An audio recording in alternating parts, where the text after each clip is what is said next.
Hola, bienvenidos y bienvenidos a nuestra clase de organizaciones de sociologia. Soy eu, professor Cláudio Nascimento, lo quieres ou não. Estudaremos o comportamento social e o comportamento organizacional. Prezados e prezadas, sejamos bem-vindos a nossa aula de Sociologia das Organizações. Chegamos a mais uma aula de Sociologia nesse momento de pandemia, nesse momento de dificuldade que estamos passando. Mas saibamos que tudo passa rapidinho, tudo passa, nada é para sempre, nada é eterno. E vai passar, com as graças de Deus, tem de passar. E nós estamos hoje com a nossa metodologia lá de educação à distância, né? E vamos estudar o comportamento social e comportamento organizacional. Então vocês vão perguntar para o professor Cláudio, o que é o comportamento social? Eita, o comportamento social, o comportamento do indivíduo dentro da sociedade, né? Comportamento social é um comportamento, meus prezados, prezadas, queridos e queridas. É um comportamento visto entre dois ou mais organismos da mesma espécie e engloba qualquer comportamento em que um dos membros afeta outro.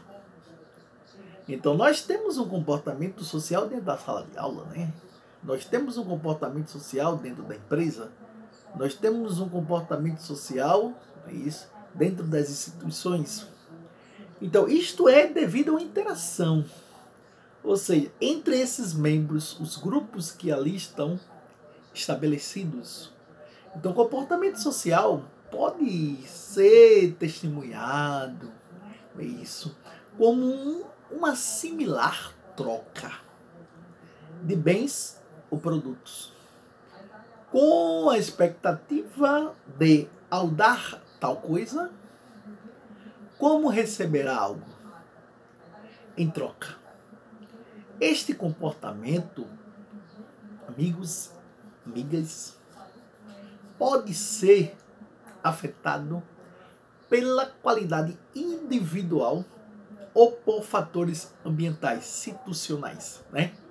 Ou seja, a situação do ambiente, né? Então, cada um vai ter um tipo de comportamento devido ao quê? Devido ao ambiente cujo qual está inserido. Assim, comportamento social, quero que vocês entendam. Quero que entendam que o comportamento social surge como resultado da interação entre dois indivíduos. O organismo e seu ambiente.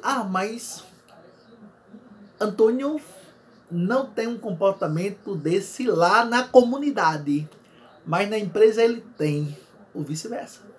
Mas na faculdade ele não tem esse comportamento, mas em casa ele tem outro tipo de comportamento.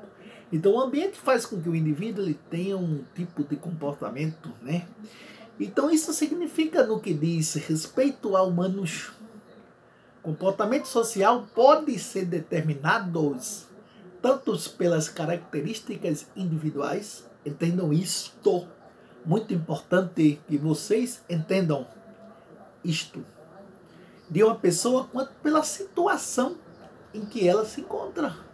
Ou seja, eu tenho um comportamento que pode ser caracterizado pela minha cultura e um comportamento caracterizado pelo ambiente que eu me situo.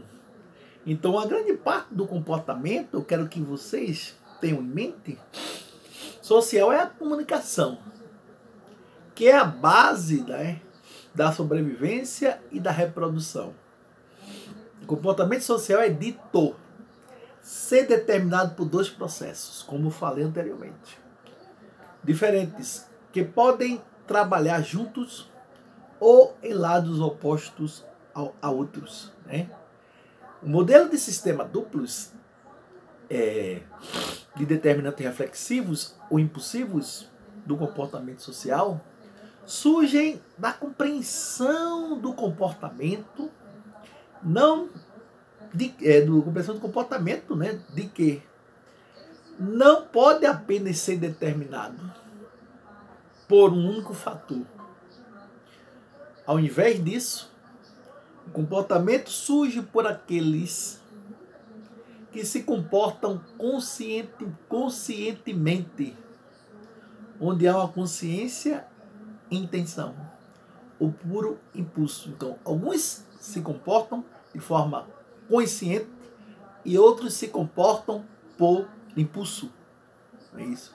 Então, eu costumo falar que esses fatores que determinam o comportamento podem funcionar em diferentes situações, momentos, podendo até mesmo se opor um ao outro, ao individual e ao coletivo.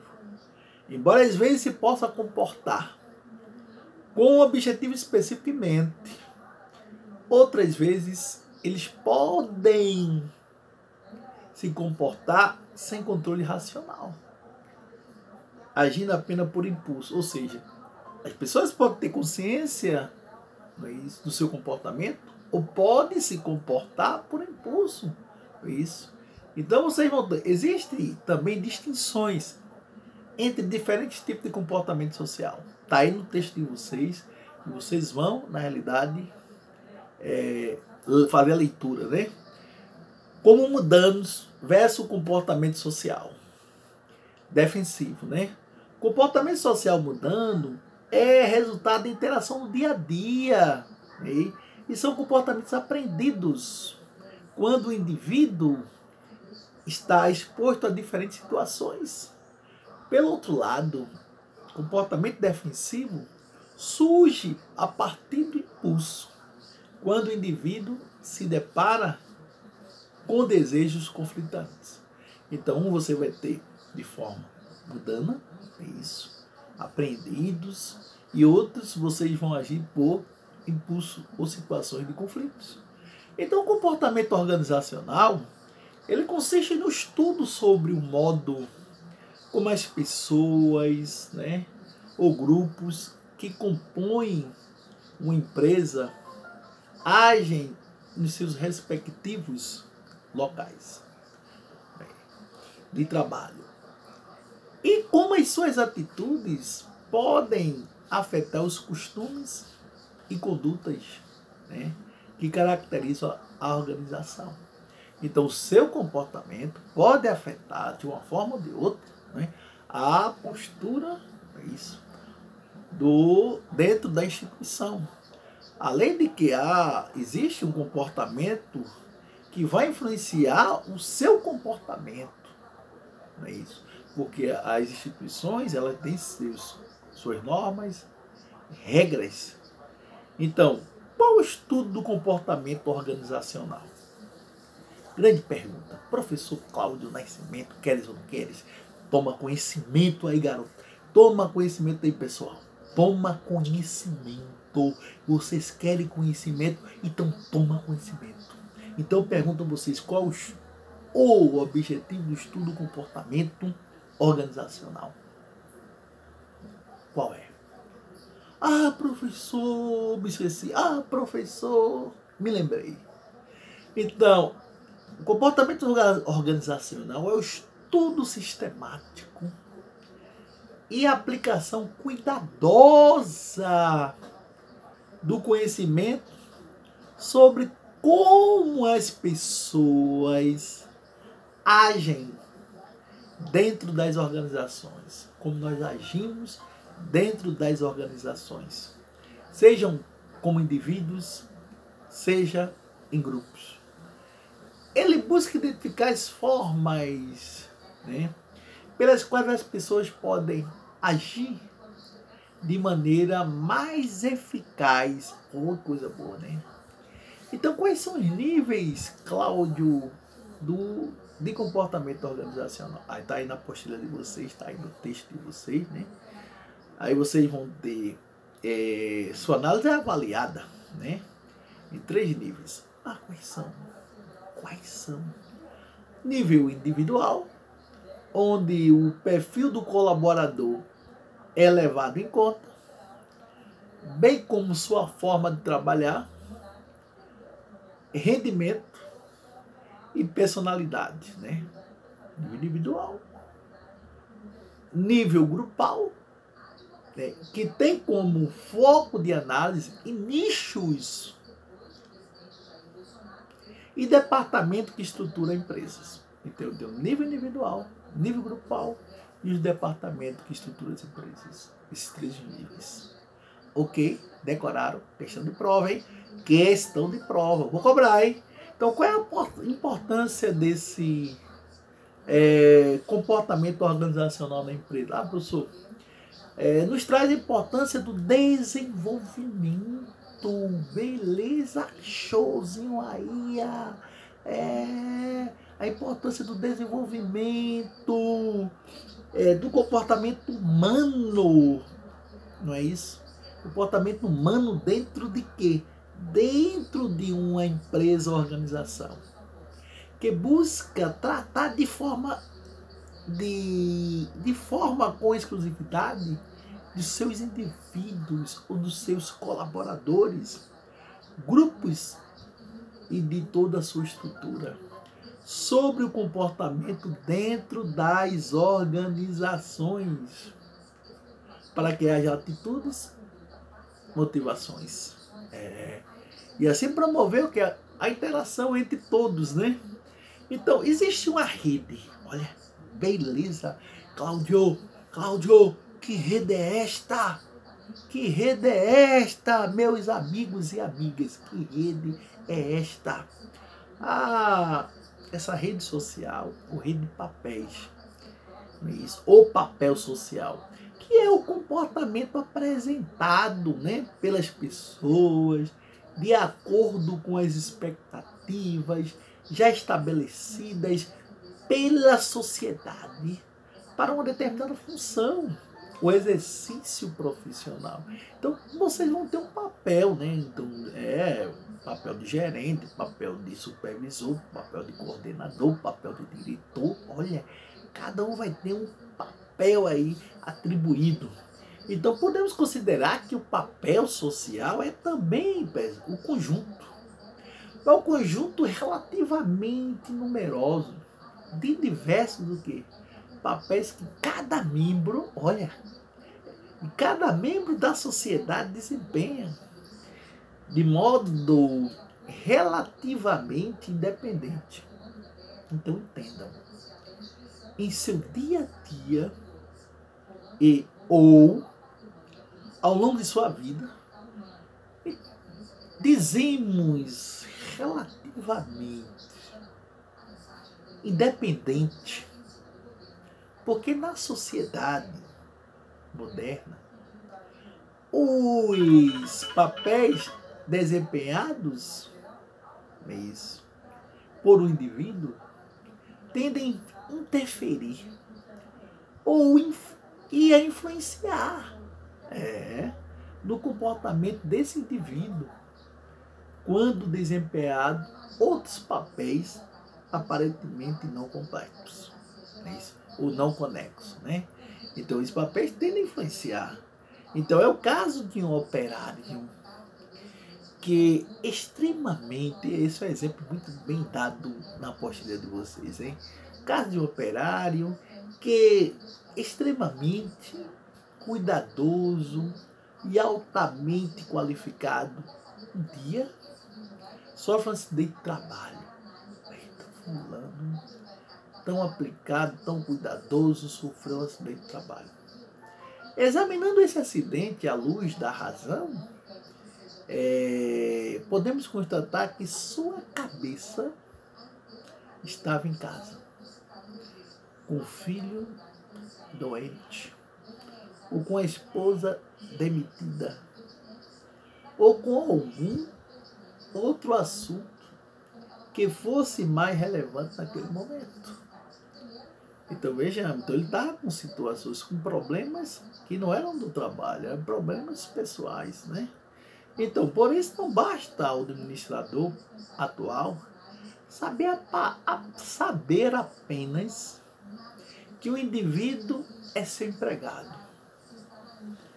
nem tampouco contentar-se em saber, pessoal, que seu empregado é também pai, marido, religioso, praticante, entre outras coisas.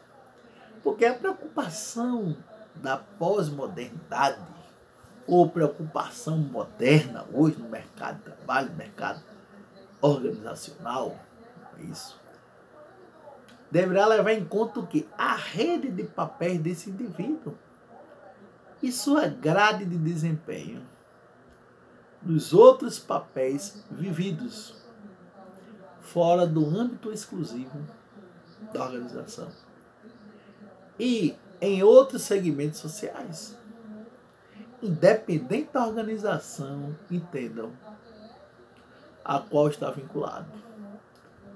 Então, na realidade, o cara deve, na realidade, distanciar, é isso, de assumir outros papéis quando assim é atribuído o outro. Então, entramos numa sala de aula, então nosso papel ali, na realidade, estudante, professor, então será que eu devo levar a minha responsabilidade pessoal, dos outros papéis para a sala de aula? Até que ponto isso vai ser relevante ou consequente para a minha relação dentro de sala de aula? Esses outros papéis do indivíduo também determinam, de acordo com o texto de vocês, respostas específicas e exigências próprias, distintas das exigências da organização. Então aqui nós temos um papel, empregado. Lá fora nós temos outro papel, outros papéis, mãe, esposa, pai, marido, filho, etc, etc, etc. Então, vamos, porque tudo aquilo diz que a organização, dentro dessa organização, pessoal, existe aqui uma coisa muito interessante que ele fala, que é a posição do indivíduo, né? Então, a gente pode colocar dentro disso aqui a questão lá na chat de vocês, muito interessante aqui, que ele vai colocar um organograma, ou seja, organização, empregado. Beleza. É como torcida organizada, torcedor do Flamengo, empregado, colega de serviço, chefe supervisor. Aí você tem a chefe de família, filha, esposa, filho, morador do bairro X. Então aí você tem, dentro da organização, se torna um aglomerado de papéis que o indivíduo termina exercendo, né? Então essa posição social, vem a posição social status. Eita, vem a posição social status. Então o comportamento de cada indivíduo, estado é o comportamento de cada indivíduo. O comportamento de cada indivíduo desempenha ao longo de suas convivências. São desempenhadas diante de outros indivíduos em um processo de interação recíproca que se produz quando, entendam, deixar bem claro, quando as pessoas realizam junto a seus papéis sociais. Essa relação implica, né, a expectativa do comportamento já desenvolvido. Então, você vai ter essa posição social, né, que é a posição de um indivíduo numa dada sociedade e cultura. Não é isso? Um exemplo bem claro, por exemplo, o cargo do sacerdote pode pertencer a muitos indivíduos. O cargo de um chefe pode pertencer a muitos indivíduos. Né? Dessa posição social influencia o status social. Não é isso? Então, o papel social é a personagem social, ele diz, que a pessoa encarna conforme o que o cenário social vê. De modo, por exemplo, diretor da escola, quando está no cenário social da escola, ele exerce o quê? O papel social de diretor. O mesmo diretor da escola, quando está no cenário social da residência, ele exerce o papel de marido, de pai. A mesma coisa é o gerente, o supervisor, né? Então aí vocês vão ter o status, que significa a posição social. Status significa a posição social do indivíduo, ou o lugar que ele ocupa na sociedade. Status, né? O lugar que o indivíduo ocupa dentro da sociedade. É um termo oriundo do latim. Status significa posição de pé, ou seja, situação ou condição relacionada a um lugar que nós ocupamos, né? Então, pode ser ligada a diferentes funções, né? Pode ser atribuídos ou adquiridos. Então, prezados e prezadas, nós ficamos por aqui na nossa aula de Sociologia, terminamos o capítulo, né, de organizações. Então, desejo a vocês um excelente, extraordinário, brilhante, fascinante final de semana, né? Que vocês possam fazer o uso da leitura e colocar nossos assuntos aí em dia, porque na outra semana nós teremos nossa prova. Então, peço a vocês que sigam ao pé da letra, não é isso? Os protocolos do distanciamento, isolamento social. Um grande abraço. Fiquem na paz. Que o Mestre Jesus abençoe todos e todas.